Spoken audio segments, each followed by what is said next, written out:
Today, Subway is one of the most recognizable restaurant brands on earth. But it didn't start with millions. It didn't start with a famous chef. It didn't start with an experienced businessman. It started with a 17-year-old kid who was simply trying to pay for college and just $1,000. His ambition was to go to college and eventually become a doctor. There was just one problem. Education cost money, and Fred needed a way to pay for it. So Fred asked a family friend for advice. Dr. Peter Buck was a nuclear physicist. Fred expected advice about college. Instead, Peter gave him a completely different idea. Open a submarine sandwich shop. There was only one problem. Fred knew practically nothing about the restaurant business. Peter believed in the idea enough to put up $1,000. No giant investment round, no complicated business plan. According to Subway, their partnership began with $1,000 and a handshake. That handshake would eventually create a global restaurant empire. Remember, Fred wasn't a chef. He wasn't a restaurant manager. He was 17, so he had to learn everything. How to make the sandwiches, how to serve customers, how to control costs, how to choose locations, and how to keep a tiny business alive. In August 1965, the first shop opened in Bridgeport, Connecticut. They called it Pete's Super Submarines. The sandwiches were simple, fresh, affordable. Some cost less than 70 cents. Fred had officially become a businessman at 17 years old. Then something encouraging happened. On opening day, they sold 312 sandwiches. For a teenager who barely knew the restaurant business, it must have felt incredible. Maybe this crazy idea could actually work. But Fred and Peter weren't satisfied with one little shop. They set themselves a goal: 32 stores in 10 years. For two people who had just opened their first sandwich restaurant, that sounded enormous. And soon, they would discover that opening one successful store was very different from building 32. That strong first day didn't mean everything suddenly became easy. Some locations performed better than others. Fred was learning something every entrepreneur eventually discovers. A good idea doesn't automatically create a good business. You still have to survive the mistakes. So Fred experimented. Different locations, different ways of operating, different ways of attracting customers. Every restaurant became another lesson. What worked? What failed? And what could they do better next time? The business also needed an identity. Pete's Super Submarines eventually became Pete's Subway, and then simply Subway, short, memorable, and perfectly connected to the submarine sandwiches they were selling. Remember their big goal? 32 restaurants in 10 years. By 1974, they had only reached 16. For many people, 16 restaurants would have felt like success. For Fred, it meant their growth model wasn't working fast enough. Fred could have lowered the goal. Instead, he changed the strategy. The question wasn't, can we open more restaurants ourselves? The better question was, how can other people help us open them? And that question led to the decision that changed Subway forever. The solution was franchising.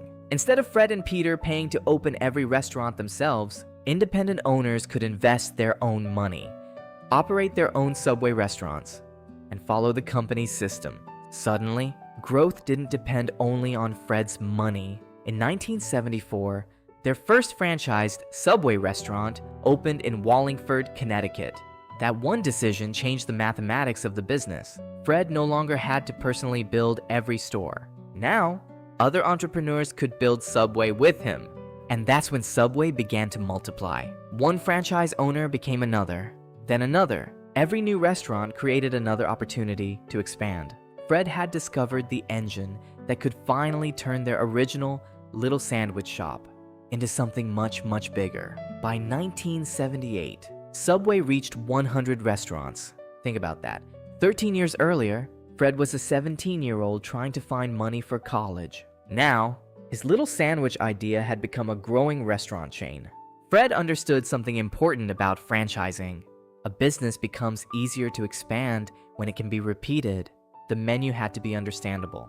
The operation had to be teachable. And a new owner needed to be able to learn the system. Subway wasn't just selling sandwiches anymore. It was building a formula. Then the growth accelerated. In 1981, Subway reached 200 restaurants.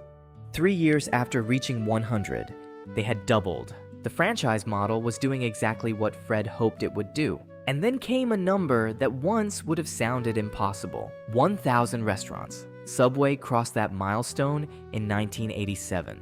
The original dream had been 32. Now they had more than 30 times that number. Subway was also beginning to travel. In 1984, the company opened its first restaurant outside North America. In Bahrain, the teenager's little Connecticut sandwich shop was becoming an international business. But Fred wasn't building Subway alone. Thousands of franchise owners were risking their own money, running their own restaurants, hiring their own employees, and becoming entrepreneurs themselves. Subway's growth wasn't powered by one man. It was powered by a network. By the mid-1990s, Subway passed another unbelievable milestone: 10,000 restaurants. The goal that once seemed ambitious, 32 stores, now looked tiny. But Fred kept thinking about growth because he believed Subway could go almost anywhere. Eventually, Subway became one of the largest restaurant chains in the world by number of locations. Thousands upon thousands of restaurants across dozens of countries, and somewhere behind all those signs was still the same simple story. A teenager needed money for college. A family friend gave him $1,000, and instead of waiting for the perfect opportunity, they created one. Success didn't make Fred stop working. Even after Subway became enormous, he remained deeply involved in the business. He studied the numbers, visited restaurants, talked to franchise owners, and kept asking the same question he'd been asking since he was 17. How can we make this better? Eventually, the numbers became almost difficult to comprehend. 32 stores had once seemed ambitious. Then came hundreds, thousands, tens of thousands. At its peak, Subway grew to more than 40,000 locations worldwide. A goal they once failed to reach on time had eventually been surpassed more than 1,000 times over. But building something enormous doesn't mean the problems disappear. Subway faced intense competition. Franchise owners faced pressure. Consumer tastes changed, and some markets became overcrowded with Subway restaurants. Fred's story wasn't a straight line upward, because no business story ever is. Fred remained involved with the company for the rest of his life. In 2015, at just 67 years old, he passed away after battling leukemia. He never became the doctor he once planned to become. Instead, he spent 50 years building something nobody could have imagined when he was 17. $1,000, one teenager, one tiny sandwich shop. That was the beginning. Not millions in investment, not perfect knowledge, not some genius master plan. Fred learned while building. He made mistakes, changed strategies, missed goals, and kept going. And that may be the most important part of his story. Fred DeLuca's story teaches us something simple. You don't have to feel ready before you start. He was 17. He had no restaurant experience. He didn't know everything about business, and his original goal didn't even work out the way he planned. But he started, then he learned. When something failed, he adjusted. When growth became too slow, he changed the model. And when 32 stores seemed impossible, he kept building anyway. So don't wait until you have everything figured out. Start with what you have. Learn what you don't know.